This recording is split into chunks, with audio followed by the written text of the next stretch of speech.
Hey guys, so Lord here, back again with another review, and today we'll be taking a look at the McFarlane Toys Spawn Universe Deluxe She-Spawn. Now before we get into it, let us first take a look-see at both the front and the back of the packaging. So without further ado, let's get into it.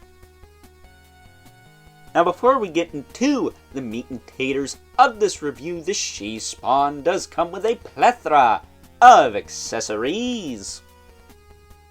First up, She-Spawn comes with 3 different guns, the first of which is this more machine gun looking gun with some red wrappings around the magazines.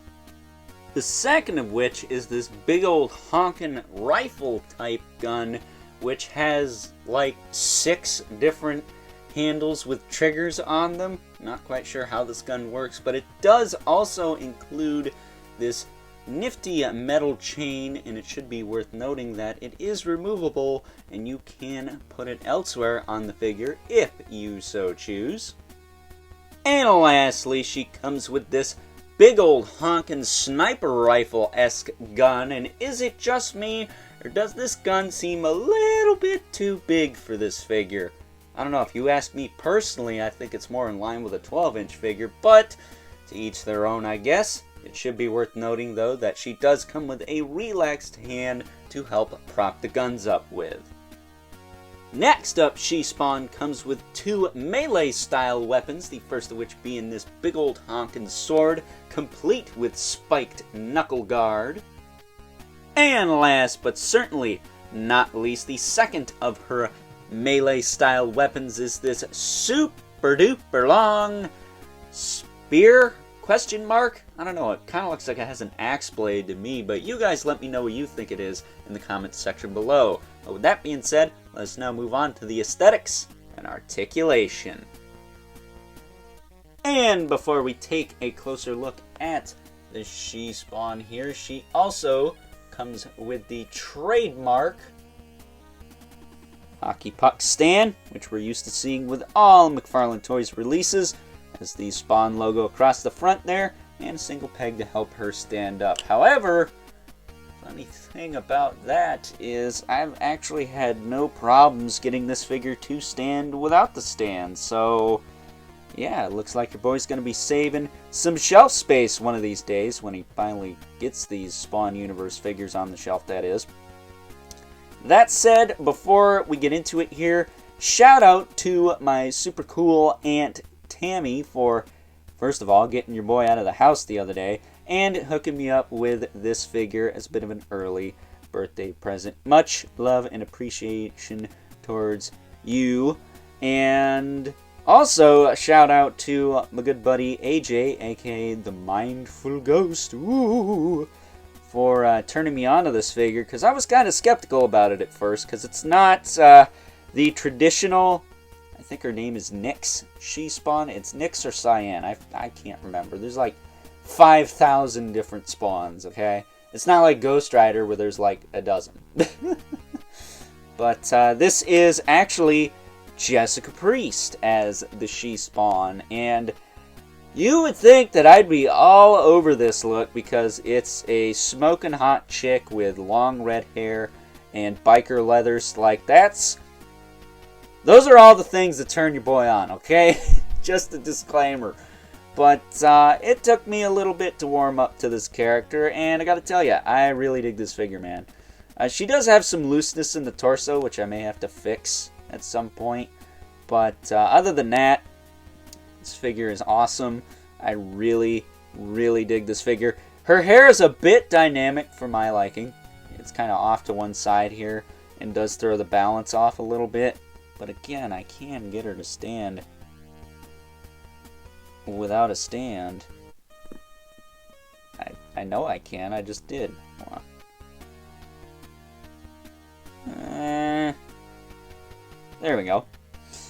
So it's doable, it's just a little tricky. But as far as her articulation goes, her head will look around. It'll look up and down, too. It's not too crazy there. Her hair will kind of take control after a little while, so you might want to balance it on her shoulder there. Speaking of which, her shoulders go out to the side, back down, forward, and back. She does have that little ball joint in there, but it's kind of hindered everything going on. She does have a bicep swivel, double jointed elbow, which works really well.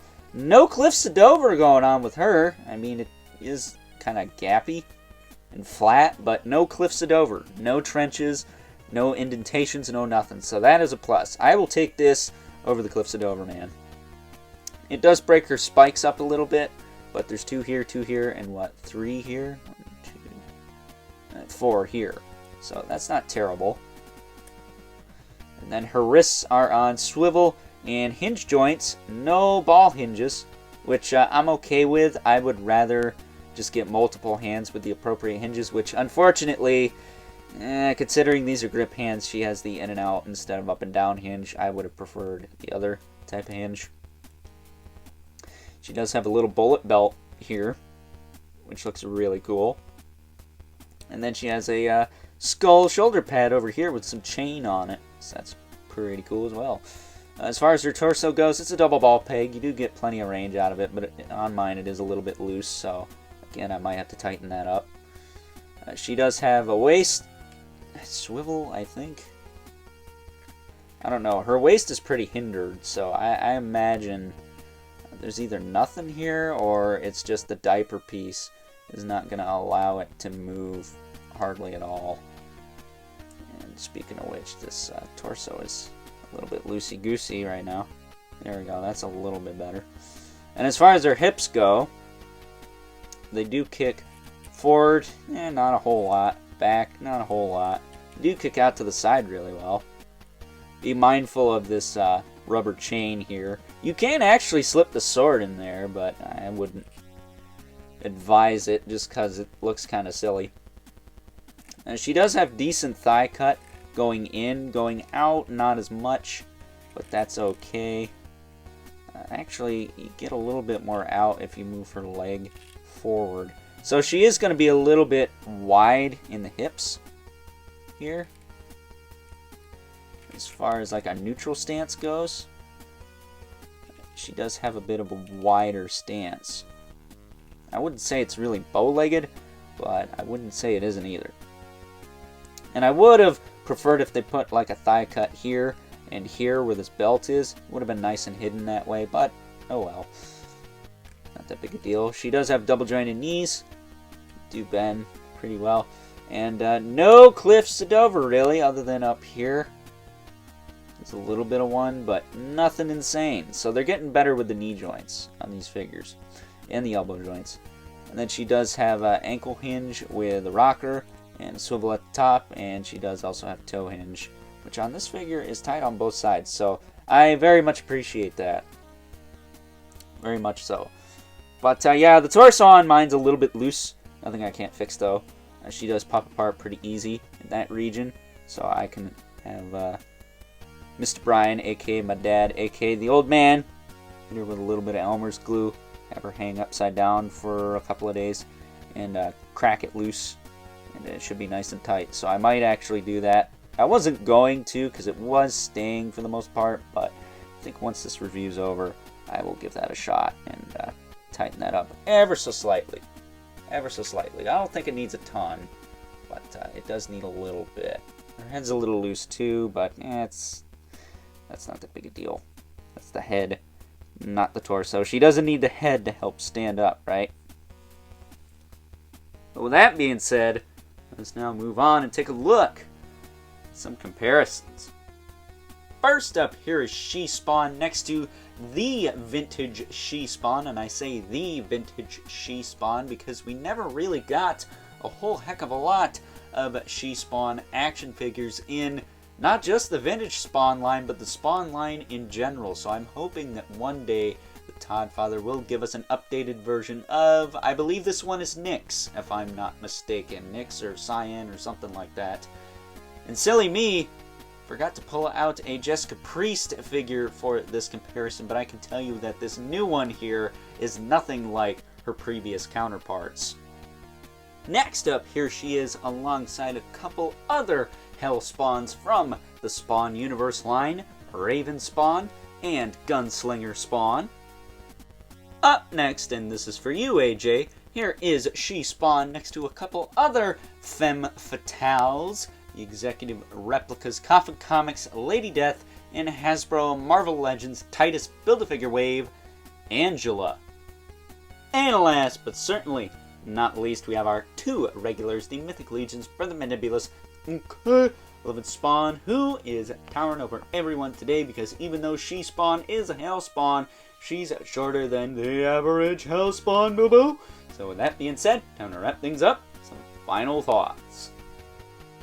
Overall, and even though She Spawn here doesn't seem as deluxe as some of the other deluxe figures in the Spawn universe line, or some of the other McFarlane Toys properties like The Witcher, DC Multiverse, or Warhammer, I still think you're getting what you're paying for here. She comes with, as I said before, a plethora of accessories, which is something we don't see a whole heck of a lot of with a lot of McFarlane Toys releases. So for that and that alone, I think she's worth the price point. Is she a perfect figure though?